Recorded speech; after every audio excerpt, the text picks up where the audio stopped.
வணக்கம். இன்னைக்கு நாம ஸ்ரீமத் சுவாமி சித்பவானந்தர் கொடுத்த ஒரு தினசரி தியானத்தை பத்தி தான் பார்க்க போறோம். இது பார்க்கறதுக்கு ரொம்ப எளிமையா இருந்தாலும் இதோட கருத்து ரொம்ப ஆழமானது. வாங்க, நம்மள நாமளே ஒழுங்குபடுத்திக்கிறத பத்தி இந்த தியானம் என்ன சொல்லுதுன்னு பார்க்கலாம். சரி, முதல்ல இந்த வரிய பாருங்களேன். இதுக்குள்ள எவ்வளவு பெரிய அர்த்தம் இருக்கு. வெளியே இருக்கிற உலகத்தை மத்தவங்கள சரி பண்ணணும்னு நினைக்கிற நாம ஒரு நிமிஷம் நின்னு நமக்குள்ள திரும்பி பார்க்கணும்னு சொல்லுது. இது நம்ம எல்லாருக்குள்ளேயும் நடக்கிற ஒரு போராட்டம் தானே. உலகத்தை ஒழுங்குபடுத்தணும்னு நினைக்கிறதே ஒரு உயர்ந்த நோக்கம்தான், அதுல எந்த தப்பும் இல்ல. ஆனா பிரச்சனை அங்க ஆரம்பிக்கல. அப்போ இந்த உயர்ந்த நோக்கத்தை அடையறதுக்கு தடையா இருக்கிறது என்ன? அந்த தடை வெளியே எங்கேயும் இல்ல, அது நமக்குள்ளதான் இருக்கு. அதாவது நம்மளோட குறைகளை நாம எப்படி பார்க்கறோம், எப்படி கையாள்றோங்கிறதுல தான் எல்லா விஷயமும் அடங்கியிருக்கு.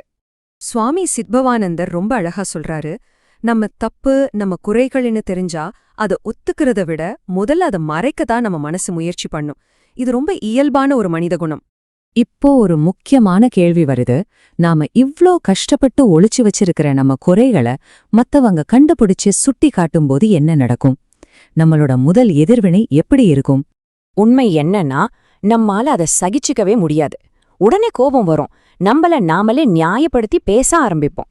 ஏன்னா நம்மள பத்தி நாமளே ஒரு நல்ல பிம்பத்தை உருவாக்கி வச்சிருப்போம். யாராவது நம்ம குறைய சுட்டி காட்டும்போது அந்த பிம்பம் உடையுது. அதை நம்ம ஈகோவால தாங்கிக்க முடியறதில்ல. அதனாலதான் அந்த கோபமோ தற்காப்பு உணர்வும் வருது.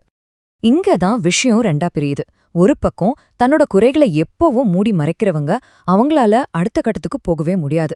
மத்தவங்க சொல்றத கேட்க முடியாது, ஆசைகளை ஜெயிக்க முடியாது.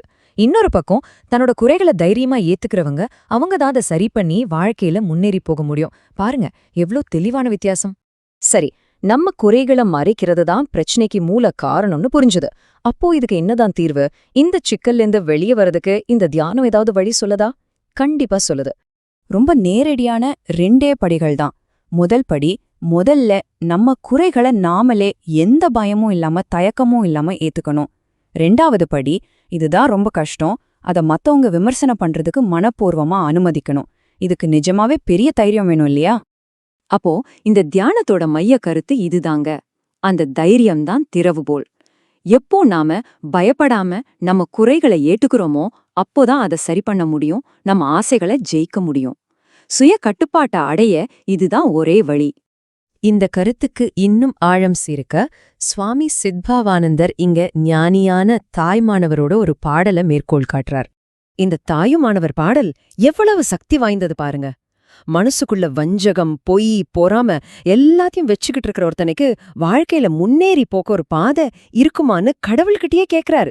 தனக்குத்தானே உண்மையா இல்லாத ஒரு மனசுக்கு சரியான பாதையே கிடையாதுன்னு எவ்வளவு அழகா சொல்லிட்டார்.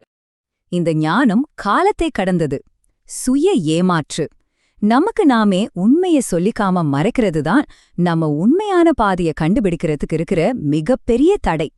ஆக இந்த முழு தியானமும் நம்மள ஒரு ஆழமான கேள்விக்கு முன்னாடி கொண்டு வந்து நிறுத்துது. உலகத்தை சரி பண்றதுக்கு முன்னாடி முதல்ல நமக்குள்ள பார்க்கணும். அப்படி பார்க்கும்போது உங்கள் இதயத்திற்குள் இருக்கும் உண்மையான நிலை என்ன? இந்த கேள்வியோட யோசனையோட இந்த அலசலை நிறைவு செய்வோம்.